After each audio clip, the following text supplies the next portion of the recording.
All right, Dan, can you give me an example of a really cool tax strategy that you've seen? Yeah, there's a lot out there and there's a lot of good tax strategies. But one recently that I saw with a client of ours, his name is Joe.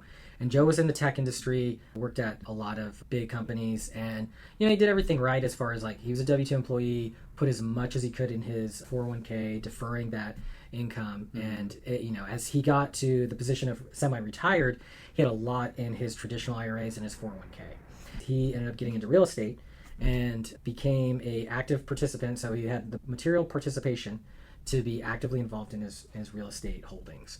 So what he ended up doing was he was able to put some Roth conversions from his deferred accounts into Roth IRAs. So what does that mean? Essentially, he has these tax deferred retirement accounts, and he was starting to get losses from his real estate holdings that were active. So if he converted 100,000, in fact, this is the scenario we saw, was he converted 100,000 of his traditional IRAs and 401ks, and that notes on your tax return as taxable income. But he had active losses that he would completely offset that. So when we came in to advise him further, we were like, hey, have you ever done a cost segregation study? And he's like, no, I haven't. I've been meaning to. And he needed to put that into action. So we got a cost segregation specialist, did it just for one of his properties.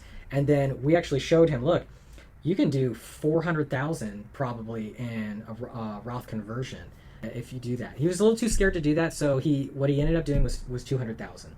But if you see on the tax return, his losses far exceeded the Roth conversion, and so he was able to convert that traditional to Roth tax-free. So now that it's in the Roth, later on when he distributes it, it's also tax-free. Yeah. So the main point, though, is that he could have done a whole lot more. In fact, I've shown some colleagues, and they're like, why didn't he convert more? And honestly, he was just a little too scared. This was new for him, and he didn't want to make a decision where he converted 400,000 and then it ended up somehow you miss something. Right. Now, when it comes to real estate, you do have to be careful because most real estate is passive. So if you were to do a cost seg on a passive investment, it's not going to have that same effect to go against your Roth conversion. But if you are participating materially and you have those losses and you do the cost seg and then you do that conversion, you want to be able to show, any advisor should be able to show you, hey, the cost seg is this much extra depreciation. Now, if we up your Roth, we can take advantage further of, converting more into the Roth tax-free. So very powerful strategy, really cool to see on paper, and see this was probably one of my favorites when it comes to mitigating tax and building wealth tax-free. Quick question about that. Can he do the other 200,000?